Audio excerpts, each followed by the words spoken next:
Hey everyone, so we've been talking about light and how it moves as a wave. However, it failed to explain a couple of things. One is how light interacts with matter.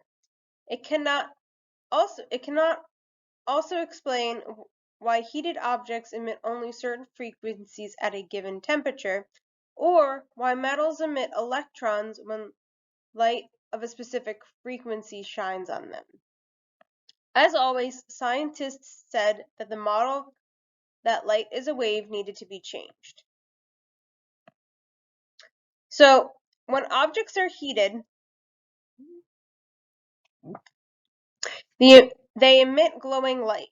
As we can see here in the photo, the dark gray pieces are at room temperature. When heated a little bit, they turn red, and when heated at an even higher temperature, they will turn to orange. This is because different colors correspond to different frequencies and wavelengths, just like we talked about in the last section. The wave model could not explain the emission of these different wavelengths, which is why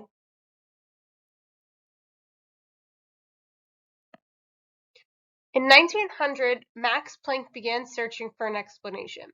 His study led to a conclusion that matter can gain or lose energy only in small specific amounts called quanta. A quantum is the minimum amount of energy that can be gained or lost by an atom.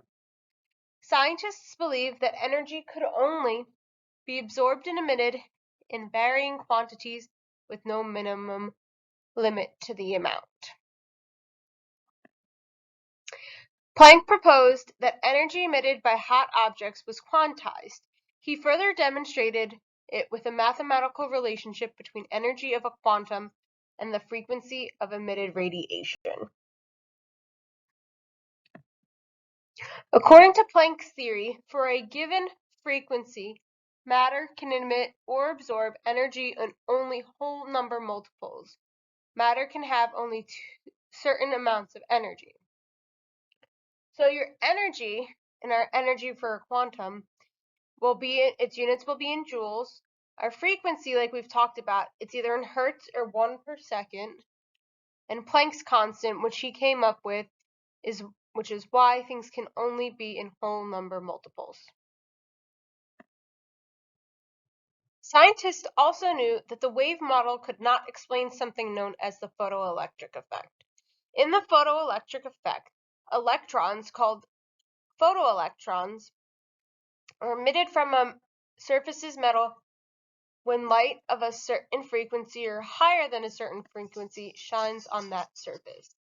As we can see in this photo, the light rays are coming in, and we can see electrons are leaving the surface of the metal. To explain this effect even more, Albert Einstein proposed that light has a dual nature. A beam of light has both wave-like and particle-like properties. A beam of bundles of energy can be called photons. A photon is a massless particle that carries a quantum energy. Using Planck's idea, Einstein calculated that photons' energy depends on its frequency. He also proposed that energy of a photon must have a certain threshold value to continue the ejection of a photoelectron from the surface of the metal. Even small numbers of photons with energy above the threshold value will cause the photoelectric effect. So let's look at an example. Every object gets its color by reflecting a certain portion of incident light. The color is determined by the wavelength of the reflected photons, thus by their energy. What is the energy of a photon from the violet portion of the sun's light if it has a frequency of 7.23 times 10 to the 14th hertz? So, as we know, we're given our frequency. So our frequency equals 2.3230 times 10 to the 14th hertz. Right? And then we know that our hertz is also 1 per second in units. So I generally, when I plug it into an equation, I will always use the 1 per second. 1 over second. We know that we always know Planck's constant And Planck's constant is 6.626 times 10 to the negative 34th joules seconds.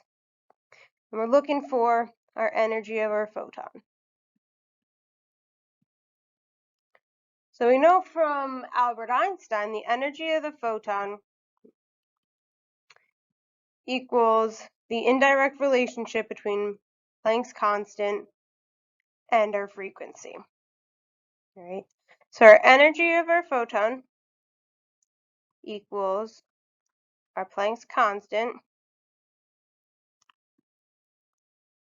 626 times 10 to the negative 34th joule seconds, times our 7.230 times 10 to the 14th 1 over seconds. All right.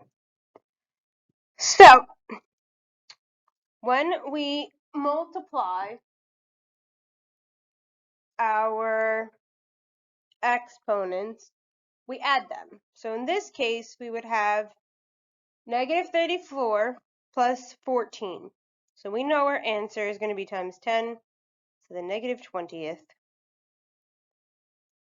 All right.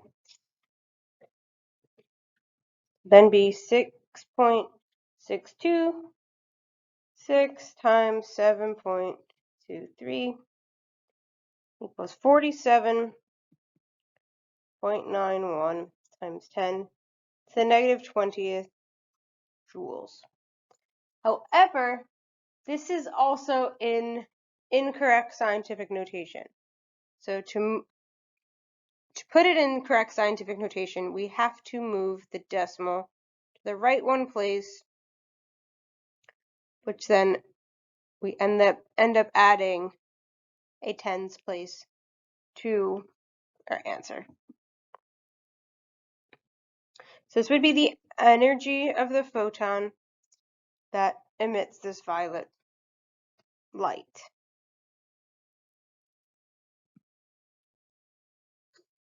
Let's look at another example.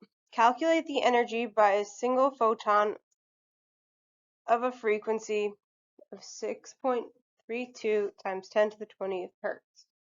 So we know in this case, we know our frequency is 6.32 times 10 to the 20th hertz, which also, as we all know, is 1 over seconds. We know Planck's constant, which is 6.626 times 10 to the negative 34th joules seconds. We're looking for our energy of our photon, equals a question mark. So we know our energy of our photon from Einstein equals Planck's constant with your frequency. So the energy of your photon equals Planck's constant, 0.26 times 10 to the negative 34th joules seconds, times 6.32 times 10 to the 20th, 1 per second. As we see here, we see that our seconds cancel out again, and we're left just a unit of our joules. Then our exponents, once again, we add them because we're multiplying them. So the negative 34th times 20. So we would add them. So negative 34 plus 20 should give us negative 14. Now we multiply our 6. Our 6.626 times 6.32, which equals 41.88 times 10 to the negative 14th. But as we know, that's not incorrect scientific notation.